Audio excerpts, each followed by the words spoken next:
राधे कृष्णा। माघ मास महात्म्य के 26वें अध्याय में प्रेत पथिक को बंदर और सारस के बीच हुई वार्ता को सुना रहा था। अब आगे माघ मास महात्म्य अध्याय 27। प्रेत कहने लगा कि हे पथिक, मैं इस समय तुम्हारे पास जो यह गंगा जल है उसे मांगता हूँ, क्योंकि मैंने इसका बहुत कुछ महात्म्य सुना है। मैंने इस पर्वत पर गंगा जल का बड़ा अद्भुत आश्चर्य देखा था, इसलिए यह जल मांगता हूँ। मैं प्रेत योनि में अति दुखी हूँ। एक ब्राह्मण अनधिकारी को यज्ञ कराकर ब्रह्मराक्षस हो गया। वह हमारे साथ 8 वर्ष तक रहा। उसके पुत्र ने उसकी अस्थियों को इकट्ठा करके गंगा में कनखल स्थान में गिरवा दिया। उसी समय यह राक्षसत्व त्याग कर सद्गति को प्राप्त हुआ। मैंने प्रत्यक्ष देखा है, इसलिए मैंने तुमसे प्रार्थना की है। मैंने पहले जन्म में तीर्थ स्थानों में बड़े बड़े दान लिए थे और उनका प्रायश्चित नहीं किया था। इसी से मैं हजारों वर्ष तक इस प्रेत योनि, जिसमें अन्न और जल मिलना अति दुर्लभ है, दुख पा रहा हूँ। इस योनि में मुझको हजारों वर्ष बीत गए। इस समय आप जल देकर मेरे प्राणों को, जो कंठ तक आ गए हैं, बचाओ। कुष्ठ आदि रोग से भी मनुष्य प्राणों को त्याग करने की इच्छा नहीं करता। देवद्युति कहने लगे कि ऐसे उस प्रेत के वचन सुनकर वह ब्राह्मण बड़ा विस्मित हुआ और वह अपने मन में विचारने लगा कि संसार में पाप और पुण्य के फल अवश्य आ पड़ते हैं। देव, दानव, मनुष्य, कीड़े मकोड़े भी रोगों से पीड़ित होते हैं। बाल तथा वृद्धों को मरण, अंधा तथा कुबड़ापन, ऐश्वर्य, दरिद्रता, पांडित्य तथा मूर्खता सब कर्मों से ही होता है। इस कर्म भूमि में जिन्होंने न्याय से धन इकट्ठा किया वह धन्य है। यह सुनकर प्रेत गदगद वाणी में बोला, हे पथिक, मैं जानता हूँ कि आप सर्वज्ञ हैं। आप मुझको जीवन का आधार जल इस प्रकार दो जैसे मेघ चातक को देता है। तब पथिक कहने लगा कि हे प्रेत, मेरे माता पिता भृगु क्षेत्र में बैठे हैं। मैं उन्हीं के लिए ये जल लाया हूँ।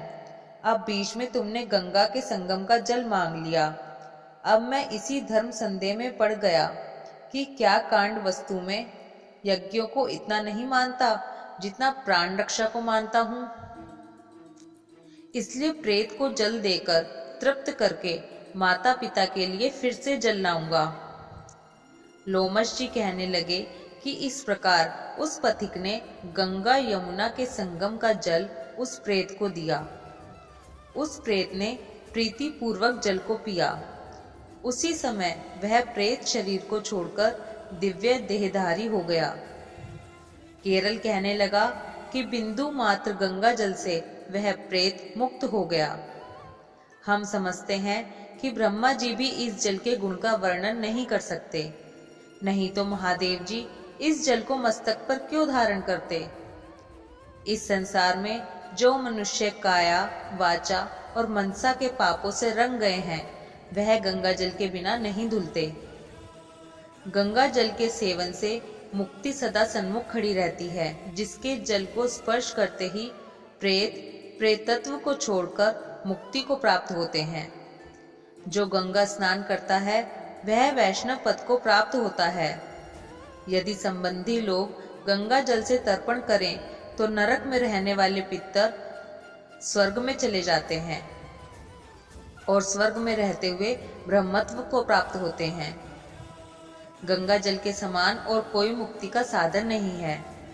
वह प्रेत वहां से चला गया और 1 मास में जब माघ मास आया तो उसने सुने हुए प्रयाग महात्म्य के अनुसार गंगा यमुना के संगम पर स्नान करके पिशाच शरीर को धारण कर भक्ति पूर्वक नारायण की स्तुति करता हुआ वह द्रविड़ देश का राजा गंधर्वों से सेवित उत्तम विमान पर बैठकर इंद्रपुरी को गया। सो हे द्विज, यह इतिहास पापों का जल्दी ही नाश करता है। इसमें धर्म का ज्ञान होता है। यह पुण्य, यश तथा कीर्ति को बढ़ाने वाला है, ज्ञान तथा मोक्ष का देने वाला है। तुम भी सद्गति पाने के लिए प्रयाग चलो। वहां पर हम ऐसा स्नान करें जो देवताओं को दुर्लभ होता है। वहां पर श्राप से पैदा हुआ पिशाचपन सब नाश को प्राप्त हो जाएगा। इस प्रकार लोमश जी के मुख से अमृत में मधुर कथा को सुनकर मानो अमृत पीकर सब प्रसन्न हुए और पाप रूपी समुद्र से पार हुए। उन्हीं के साथ सब लोगों ने दक्षिण दिशा को प्रस्थान किया। इस प्रकार माघ मास महात्म्य का 27वां अध्याय समाप्त हुआ। ओम माधवाय नमः। राधे कृष्णा।